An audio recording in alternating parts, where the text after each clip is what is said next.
Good morning, everyone, and welcome to At the Water's Edge podcast, where we look for insights beyond the headlines and take the practitioner's view on geopolitics and national security. Welcome to our very first episode. It is 20th of October, 2023. Let's get started. So the big news going on in the world of geopolitics and national security today is something absolutely tragic. The war between Israel and Hamas in the vicinity of the Gaza Strip. For those of you who haven't been following the news, about 2 weeks ago on October 7th, Hamas, which is both the political organization that runs the Gaza Strip and also a terrorist group, launched a massive attack into Israel, deliberately targeting civilians, killing over 1,000 people, taking at least 100 hostages that we know of, including U.S. citizens, both killed and captured. If you've seen any of the videos or the pictures, it's absolutely horrendous stuff. They just literally went into towns and brutally massacred families, mothers holding their children. It's just awful. So Israel is responding. Israel's initial response is probably what every country with the capability of responding would do. They turned around and bombed the living daylights out of Gaza Strip. They hit every Hamas target they could get their hands on. And they called up their military to prepare for a ground invasion. And that's where we are right now. We have 2 weeks of constant airstrikes in the Gaza Strip. We've got hundreds of thousands of Israeli soldiers massing on the border, preparing for a ground assault. And we have the Israeli government under Netanyahu saying that they are going to go into Gaza and completely remove Hamas. Now, Israel's gone into the Gaza Strip before to conduct operations against Hamas. This is part of their mowing the grass strategy, where they just go in once in a while to knock Hamas back and keep them under control, so they are unable to do things like they were able to pull off on October 7th. We are past that. Israel's saying this time they're going in and clearing them out entirely. This is a completely different type of ground operation. This is a full-blown invasion. This is something that we have not seen Israel do before in relation to the Gaza Strip, at least not in the past 20 some odd years. This is not something the IDF is probably fully prepared to do. But let's talk about what's likely going to happen next. So, Israel's stated goal is to completely destroy Hamas. They want to do this with a ground invasion. That involves invading the third most densely populated urban area in the world. Gaza Strip has 2.2 million people over 140 square miles, half of which are below the age of 18. It's an extremely young population. We're talking over 1 million children living in this area. Urban fighting is, by its nature, absolutely brutal. You can look at what's gone on in Ukraine. You can look at America's own experience in Iraq and Afghanistan. Just look at the battle for Ramadi, the first and second battles of Fallujah. What Iraqis had to do to take back Mosul from ISIS. Urban combat is a bloodbath, and even before the ground invasion, just with the airstrikes targeting into the Gaza Strip, as of this morning, we've got 4,000 Palestinians killed and about 12,000 wounded. Those numbers are only expected to go up. Collateral damage is inevitable in urban combat. What makes what we're about to see probably even more of a bloodbath than we're used to seeing in the 21st century. The Gaza Strip also has one of the most intense networks of subterranean tunnels anywhere on the planet. Estimates range as high as 300 miles of underground tunnels. Clearing tunnels is insanely difficult. ISIS used tunnels in Mosul. The Viet Cong used tunnels in Vietnam. The level of subterranean architecture that we believe is under the Gaza Strip makes both those things look like child's play. Hamas has been the master of this since before anyone else. Sending troops down and into those tunnels will be horrendous. Blowing up all those tunnels, every tunnel entrance you can find, assuming you can find them, extremely challenging. That also means you're blowing up a bunch of infrastructure, and you got all those buildings sitting on top of it. So the second and third order effects of destroying those tunnels are very difficult to predict. The other way to take care of tunnels is you map them out as best you can with drones, and then you just pour a ton of concrete into them. Now that is doable, It requires specialized equipment and training. Not impossible. Israel does have a specialized unit that specializes in tunnels. Problem, though, is that you have the word specialized there, and we have 300 miles, which means most of the tunnel clearing is going to have to be done, if it's done at all, by non-specialized regular troops. And with that, we get into the composition of the Israeli attack force. So Israeli has about 170,000 active military personnel. Most of its military force is actually in the reserves, about 450,000 reserve troops. Military service is mandatory in Israel, so everyone has some military training. Right now, they've called up 360,000 reservists, and they have about 300,000 troops total between active and reserves on the border of Gaza. Now, 300,000 troops going to an area of 2.2 million. If you use some of the rough estimating tables that folks who look at the stuff do, that actually, on paper, is a reasonably sized force to handle the problem. To go into a city, to seize terrain, to clear it. Very slow, very bloody, but on paper, they have enough to do it. Here's where it gets incredibly complicated. Conducting assault into urban terrain is one of the most complex military tasks a ground force can undertake.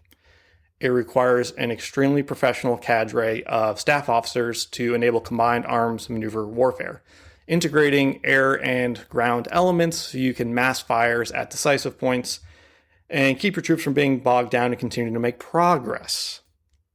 The majority of this force are reserve soldiers. That's a problem. Now, one of the things that mitigates that a little bit, doesn't make it better, but mitigates a little bit, is that in urban combat, engagement distances are often so close that calling in airstrikes, calling in indirect fire, things like that, oftentimes aren't feasible, which just means you're trading one problem for another. So taking this reserve force and going in and clearing this ground is going to be terrible. With that too, even the active duty force, training for large-scale urban combat, not something that they do on a routine basis. At the smaller unit level, yes. But the issue with large-scale urban combat quickly becomes, how do you maintain your force in the field? That becomes an issue with every military operation, but especially with this one. Now, Israel has an advantage over other militaries we've seen do this, like our own in the U.S., because they're in their own geographic area. They don't need to project force abroad. Everything is right there for them. Small country, interior lines of resupply, so they're in a good spot there. Here's where it gets tricky. They send in the first elements. They start clearing through. They have to separate Hamas from the population. This means every room, every closet space, every hidey hole, they've got to go in and clear every single inch of ground. That includes trying to find every single tunnel. They're probably not. So even as they clear forward, they're going to have to constantly deal with either stay-behind forces that Hamas has left in the civilian population to then go acquire pre-positioned caches of weapons that they've had plenty of time to get in place and hide, and then conduct rear echelon attacks on Israeli forces, or just folks popping out through tunnels and doing the same thing. So Israel's ability to move forward, seize, retain, and secure ground is going to be incredibly challenging, and they have to do that while managing a massive civilian population. This is a tremendous undertaking. But Israel said that their stated goal is the complete destruction of Hamas, the terrorists, the political infrastructure, the support infrastructure, everybody. Considering what Hamas did, very justifiable goal. Can they do it on the ground? On paper, yes, but with a lot of caveats. It's going to be a bloodbath for everybody. For the Israeli Defense Forces, for Hamas, which, screw those guys, they deserve it. But then also the civilian population. And that's where we get into what are the risks associated with this operation. Putting aside the history and who's justified to do what and how we got to this point, what are the risks for Israel with undertaking a full-blown ground invasion of the Gaza Strip? Well, we have one risk that we keep hearing about, which is the possibility of a two-front war. They throw everything in Hamas, and then somebody, probably Iran, kicks off a two-front war somewhere else, either north from Lebanon or from the West Bank, probably with Hezbollah, another militant organization, terrorist group in the area. Well, we've already seen a little bit of what this looks like. We recently had the bombing of a hospital in the Gaza Strip. We've got a couple hundred people dead as of the last report that I saw, and we've got both sides blaming each other for doing it. Hamas says the Israeli Defense Forces dropped a bomb on it. The Israeli Defense Forces saying, nope, it was a Hamas associate organization called Islamic Jihad that fired a faulty rocket that fell down and blew up the hospital. Pictures have now come out showing that, well, actually the blast was in the parking lot next to the hospital. There is some verified footage of the blast. You have different experts coming out saying, well, the blast is bigger than we've ever seen a Hamas rocket do, but the blast pattern on the ground doesn't line up with what a JDAM munition, which the Israeli Defense Forces use, would do, yada, yada, yada. Here's the point. Every single government in the Arab world has used this to inflame their own populations, usually as a distraction against their own incompetencies as a government. And everybody who wants to believe that the Israeli Defense Force did it, believes it. Everybody who wants to believe that Hamas did it, believes it. Without independent verification, we don't know who. By the time we get that verification, if we ever get that verification, it won't matter. News of these events is transmitted instantly throughout the Arab world. Everyone's on WhatsApp. Everyone's on Twitter, now that it's X that's called. That's their primary source of information. This stuff is put out immediately, and before the New York Times or the BBC or even Al Jazeera hears about it, researches it, verifies any piece of it, and publishes it, it's already taken as truth by the majority of the population that's already predisposed to believe it. We think we have misinformation here. Misinformation is an art form in the Middle East. And it's one that, frankly, we in the West suck at. Now, that's just one example of how every single tragedy is going to be weaponized against Israel as this operation unfolds. And we already know this operation is going to be full of tragedies. Now, there is a lot of folks worried about a two-front war popping up. The one we hear about a lot is Iran using Hezbollah to attack Israel while the Israeli Defense Forces are tied up in the Gaza Strip. Valid concern. Let's break it down just a little bit. First of all, Iran does prop up Hamas a bit because Hamas is a useful way to go after Israel and annoy the U.S., but Iran doesn't actually care about Hamas. And we can look at why pretty quick.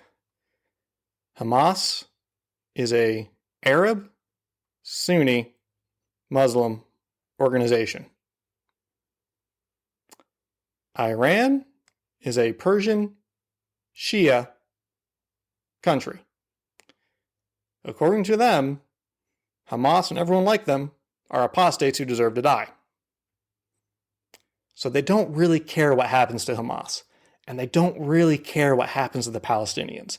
This for them has just been a useful way to somewhat contain Israel and keep them distracted at home. But they still got Hezbollah, so they're not going to go well in on defending Hamas. Will they use this opportunistically to go after Israel, to find opportunities to go after American bases in the Middle East? Absolutely. Is there going to be a full-fledged second front war against the Israeli Defense Forces? Not likely. And even if there were, there is enough excess military capacity in the IDF to fight a defensive engagement against those forces. These reserve troops, the reason why Israel has so many of them is specifically to fight defensive engagements against invasions. And the Israelis reservists are still better trained than any militants, terrorists, fighters, whoever Hezbollah can pull together to throw at them. Doesn't mean they can't get rocket attacks off. Doesn't mean there can't be missile attacks. We already saw some coming out of Yemen from the Houthi forces, which are proxies for Iran and tied to Hezbollah. But a full stage second front war, probably not the most likely outcome. As far as the other countries in the region, Jordan's an Israeli ally at this point. Egypt doesn't care. As far as Lebanon can't even take care of their own problems. They're certainly not going to get involved in anyone else's. Yes, they have Hezbollah up there. Again, can they cause problem? Yes. Can they open up a whole second front? Probably not. We'll see. If they do, can Israel still handle it? Probably. And if they can't, the U.S. might step in and handle it for them. That's one thing where American air power can actually be very helpful in. So we could do a lot without directly putting U.S. troops at risk, though it wouldn't be surprising if we had some special operations folks or some Marines who are already in the area go ahead and step in, since we do have civilians in the area, and the Biden regime is already laying out a legal justification for how they could use the U.S. military to support Israel against Hezbollah if they wanted to. So that's that. Two other major risk factors, though. Political disunity at home. The Israeli Prime Minister, Netanyahu, last poll I saw, 83% of the country wanted him to resign, including the majority of his own party, following the outcome of this next ground operation / full-scale invasion, which Netanyahu is saying is going to last years. So the leader of Israel is launching a full-fledged ground invasion, one of the most complicated military operations the IDF has ever done. That's going to be massively bloody, take years, drain a ton of resources, expose Israel to all sorts of other risks, and he doesn't even currently have a mandate to rule. Yikes. As the IDF rolls in here, and as the Israeli Defense Forces take more casualties, and as more mistakes happen on both sides and more civilians die, and this gets bloodier and bloodier and worse, the possibility that Israel sticks together as a unified government becomes less and less. So political disintegration at home is far more of a threat to Israel than a second front war. And you can just imagine you're 6 months into a ground invasion. You've taken terrain, you've taken casualties, you're committed, but folks at home aren't happy. Now the government is collapsing. What happens to that ground offensive while all that politically gets sorted out at home? That is a situation that no military wants to be in, but it is not an impossible situation for the IDF to find themselves in as they step off on this operation. Now, are they going to keep Netanyahu in place as this thing goes on, with most Israelis blaming him for the intelligence failures that led to this? That's an open question. And I think Israel's probably going to face more friction at home than they are abroad as they work through this. Other problem, economics. So we talked before about Israel has a large reserve component for its defense forces. That means those folks have civilian jobs. They do other stuff. And we're talking about folks, typically between the ages of 18 and 50. So most of your more productive workers in the economy that are all now called up to go do this fight. So we got 10 million people, and now we got 360,000 of them who were just ripped out of the economy to go participate in this ground offensive into Gaza that is already projected to last years. How long can the Israeli economy sustain itself when that much of its workforce is taken out? 360,000, so country of 10 million, let's say half of them are working age, that's 5 million people. So 360,000 out of 5 million workers just got yanked across every sector of the economy. Ouch. Now, as far as cash flow, Israel's backed by the most powerful bank in the world, the U.S. Congress, and I'm sure Congress will print as much money as Israel needs to stay solvent. But there's certain things that, money can't solve. We saw this with the pandemic. Certain things need hands-on items to do work, to do stuff, to move things. So that many workers pulled out of the Israeli economy over a long enough period of time just adds to the internal mess that they're going to have to sort through to make this operation successful. That's a lot. So with that, let's talk about what right might look like. So Israel wants to go in, take out all of Hamas. So they have to go door to door, house to house, corner to corner, basically put hands on every single human being living in the Gaza Strip, figure out who they are.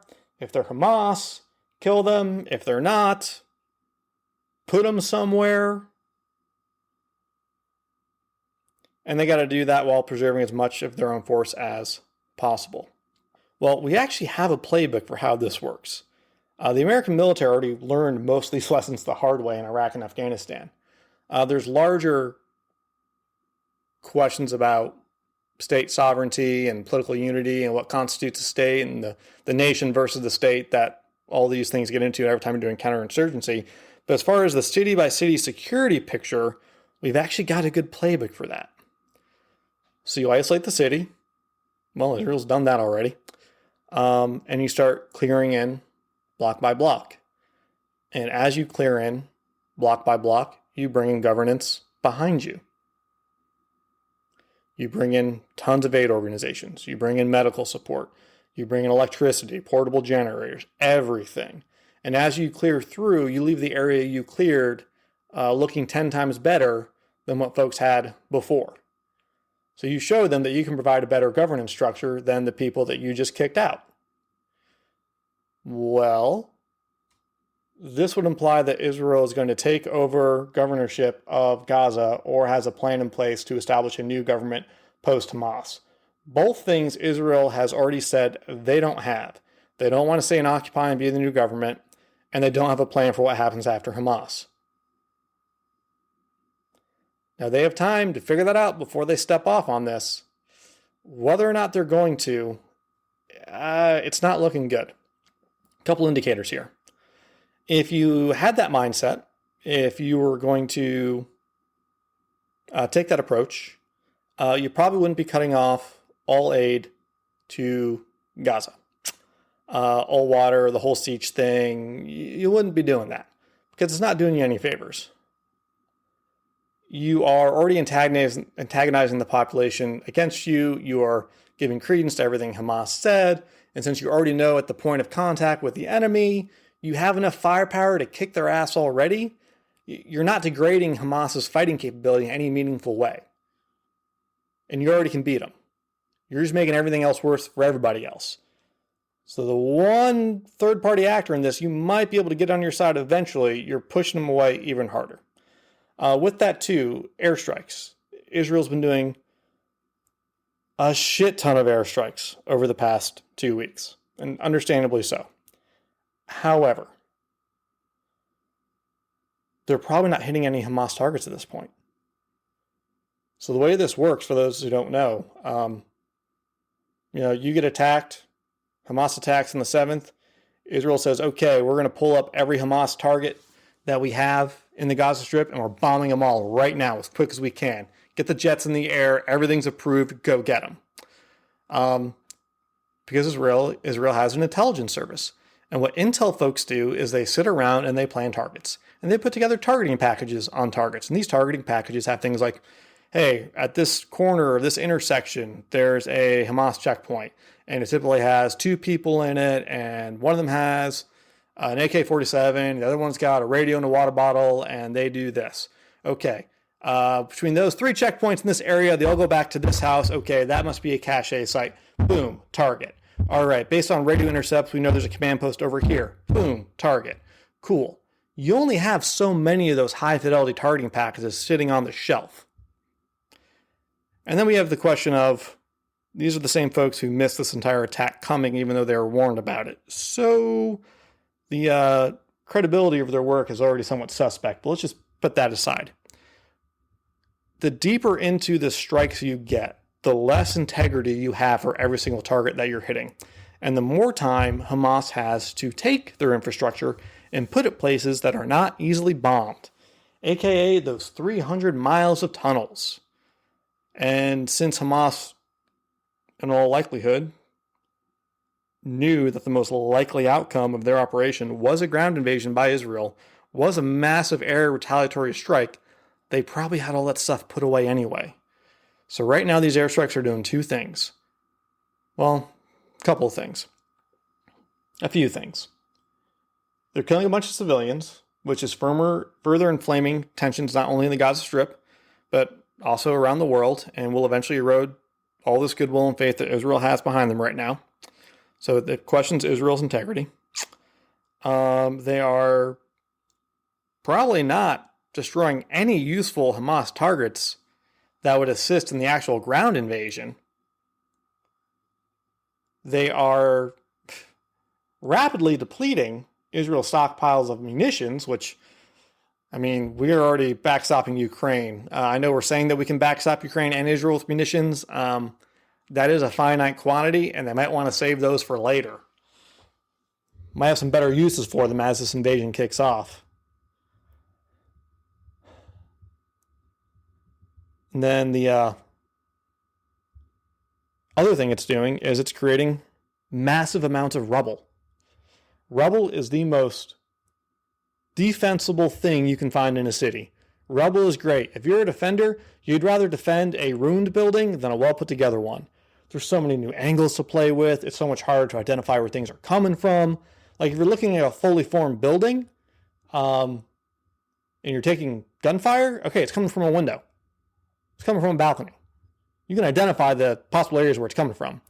You know, if you're walking into an intersection, you're taking gunfire, and half of what's around you is destroyed rubble, you don't know where it's coming from. That is way more challenging. And unlike a wood line where you can kind of just like spray out and mass fires, if it's all concrete, it's all pretty bulletproof. So the effects of that return fire, until you can focus it, greatly minimized. So not only are they probably failing to hit any meaningful Hamas targets, they're actually making the final ground invasion more difficult for the people that have to go in there and do the fighting. So if we take that as an indication of the type of thinking going on at the highest levels of the Israeli government right now, the odds that they're thinking through how to do this ground invasion in a meaningful way with the maximum odds of success, it's not looking good for them right now.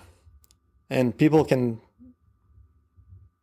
have all sorts of opinions about whether the Palestinians deserve to be treated as civilians or as supportive combatants, or how to treat them, what their relationship to Hamas is, all those things, what sort of reasonable rules of engagement and restraint Israel should show from a moral or ethical point of view. But just from a practical military point of view, if you're setting up to do this ground invasion, we already got a playbook of what works and what doesn't work to draw from.